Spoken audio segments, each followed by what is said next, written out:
Last New Year's Eve, my two best friends and I decided it would be fun to get together and rent out a house for the night. We weren't big on going to huge parties, but just enjoyed hanging out among our small group. Also, all of us lived in dorm rooms, so having a house to ourselves for once sounded like a great time, even without partying. My friend Jason rented out an Airbnb on the outskirts of the town we were in. I carpooled with my other friend Christian, and we met Jason there on New Year's Eve around noon. This place was more of a cabin than a normal house, being all wood and having the typical cabin features. There were other similar-looking cabin houses around, but they all had decent spacing between them, so it kind of felt like we were out there alone. The inside wasn't as great, but this was one of the cheaper places available, so none of us were expecting luxury. We spent the day just hanging out in the living room and talking, and around 6 p.m., Christian went out to the store to grab some snacks and drinks. During this time, Jason and I were just chilling in the living room when there was a knock at the door. We looked at each other in surprise, knowing it was really weird for anyone to be out here and knocking on the door to an Airbnb. I got up and looked out the peephole, seeing some guy standing on the doorstep. I noticed the door had one of those metal latches on it, so I flipped it over and opened the door just enough to see him. I wouldn't usually answer the door to a random guy, but being in someone else's house, I wasn't sure if it maybe was the host or something. The guy looked at me, and I was instantly aware of his displeased look. He seemed angry about something, and it became more blunt when he opened his mouth. He told me in a disrespectful, stubborn tone that we needed to be quiet tonight and not disturb the entire neighborhood. The way he said it was almost threatening, as if we'd already been making noise. But we hadn't done anything loud, nor were we planning to. All the houses were so far apart that even if he was a neighbor, there's no possible way he'd hear anything unless we were lighting up fireworks or something.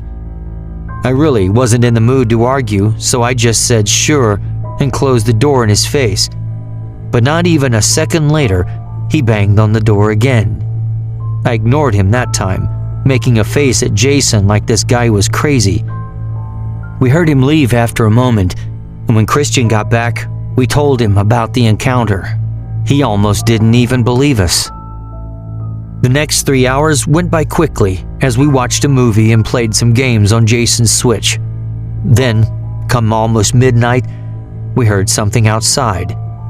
It sounded like someone dropping something on the ground, and a few seconds later, the piercing sound of glass shattering came from right outside the door. All of us stood up and ran to look out the window, seeing that same guy from earlier standing by Christian's car, which now had glass covering it from his shattered windshield. The guy was holding a metal baseball bat and looked like he was in some psychotic state, pacing around and just going crazy. Christian was pissed, going to the door and storming outside to confront him. Both Jason and I went to stop him, but before we could even get to the doorway, a gunshot echoed through the cabin. I stopped in place, just knowing the worst had happened, but it felt like a miracle when I saw Christian sprint back inside and lock the door behind him. A few more shots went off, hitting the side of the cabin, followed by the man swinging the bat against the front door. Then, just as suddenly as it started, the man ran away. After an investigation, it was found that he wasn't even one of the neighbors of the Airbnb. Nobody seems to know who he was, where he lived, or even why he went absolutely insane. It was just an incredibly dangerous, unpredictable encounter that almost took our lives. If you hit that like button, there's a good chance someone else's spine will get tingled by these stories. A few weeks ago, I went on a trip where I rented out an Airbnb townhouse. I was staying in a small town that was near some trails I wanted to hike. I'd never been there before, or really had any idea of the place I was staying. I just knew it was a relatively small town that was in a convenient area for me. The drive took 9 hours total, so by the time I got to the Airbnb, it was getting late. I was on a street that had multiple other townhouses on it, but once I found it, I parked on the road and got my things up to the door. The place looked decent on the outside, definitely not very new or anything, but nothing that I wasn't already expecting. I texted the owner to let them know I made it, since I didn't see a passcode to the door anywhere in my emails. I waited for a couple of minutes, just standing there and looking out at the street. Then I heard a door open nearby, and a man walked around the corner with a smile on his face. He greeted me as the Airbnb host, then let me into the place and said he'd be right next door if I needed anything. I wasn't expecting that, but he at least left quickly and didn't make anything too weird. I set up my things in the bedroom and had a look around the house. I went to bed soon after. The next day, I ate a quick breakfast, then drove out to a trail and hiked it for a good 4 hours. I got back to the townhouse at 7 p.m., but when I entered, something felt different. Some of the things in my room were off, like they'd been moved slightly. Nothing that I know of was missing, but I had a feeling it had been tampered with. Aside from my unevidenced suspicions, though, there weren't any other things to actually prove someone had been inside while I was gone. After around 30 minutes, I was more sure that this was me just being nervous about staying in an unfamiliar area. I forgot about it, heated up a frozen meal, then ate dinner on the couch while watching YouTube on my phone. At 11 p.m., I went to bed. This was a single-story townhouse, so the bedroom was at the end of the main hallway opposite the front door. I was always used to sleeping upstairs, so it was a little hard to get comfortable. As I lay in bed and tried to sleep, I kept falling asleep for a few minutes, then waking up and repeating this process. Maybe an hour went by into the night. I was laying there awake, waiting to go back to sleep, when I heard something from outside the room. A door softly creaking open from outside the house. It sounded intentional, like someone was trying to open it as quietly as possible. I sat up in my bed and looked at the door as I listened, but I didn't hear anything else. After a minute, I got up and went to the bedroom door, cracking it open just enough to see through. Down the hallway, I could see the dim glow of the porch light lighting up the area where the front door was, indicating that the front door was partially open. I carefully and quietly closed my door, locked it, then moved to the back of the room and quietly called the police.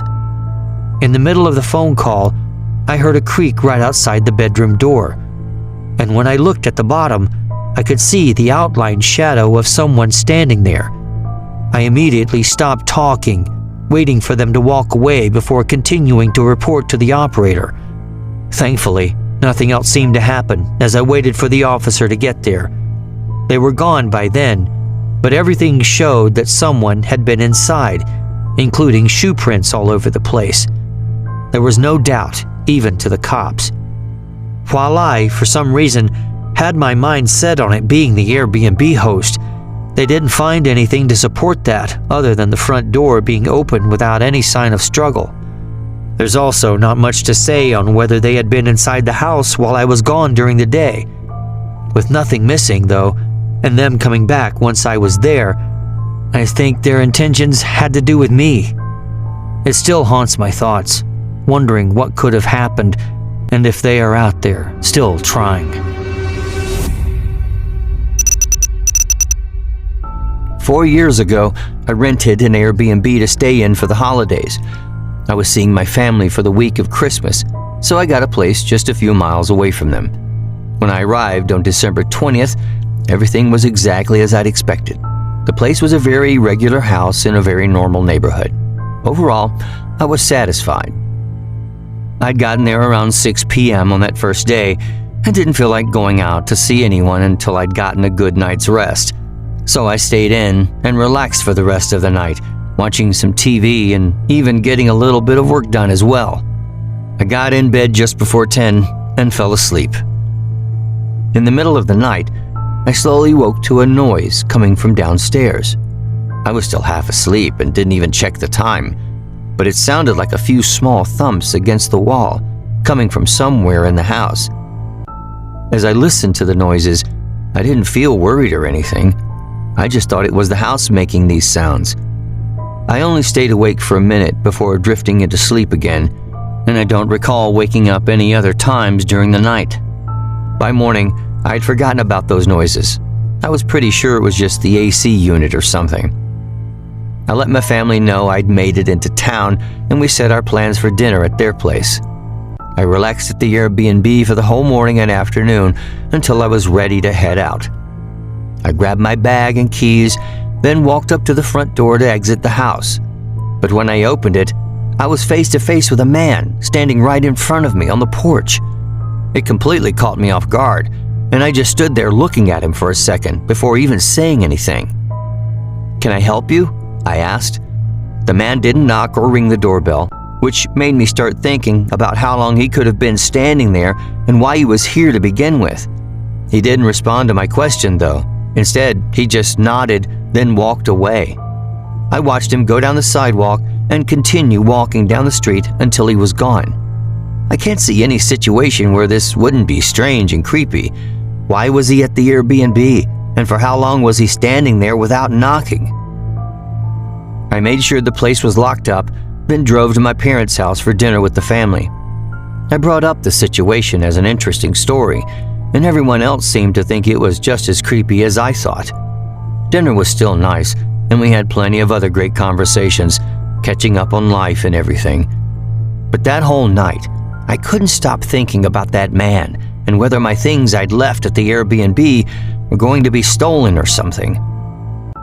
I ended up leaving the dinner get-together around 9 p.m. and got back to the Airbnb 15 minutes later. I parked in the driveway and walked up to the front door, looking for any obvious signs of someone having been there while I was gone, but I didn't see anything. I unlocked the door and stepped in. I walked down to the end of the hallway and into the kitchen, dropping my keys and bag on the counter. Then, there was a sudden thump.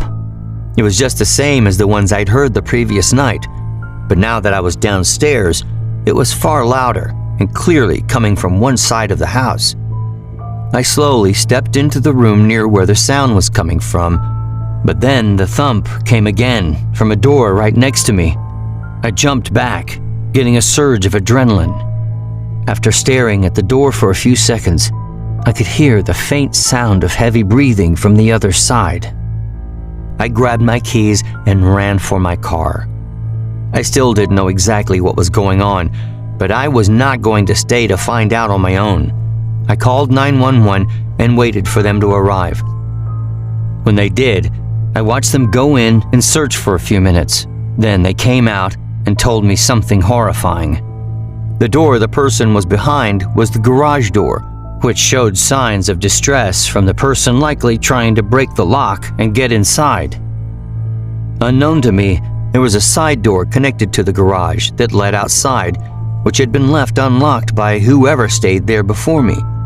I didn't even plan to use the garage, so I never checked it.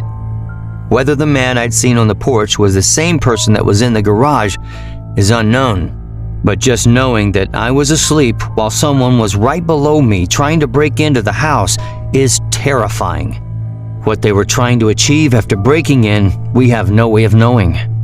Obviously, after that, I went and stayed at a hotel for the rest of the week, but I still find myself thinking about that situation, even 4 years later. Thanks for listening. If you want to help build the True Chiller community, like, subscribe, and share.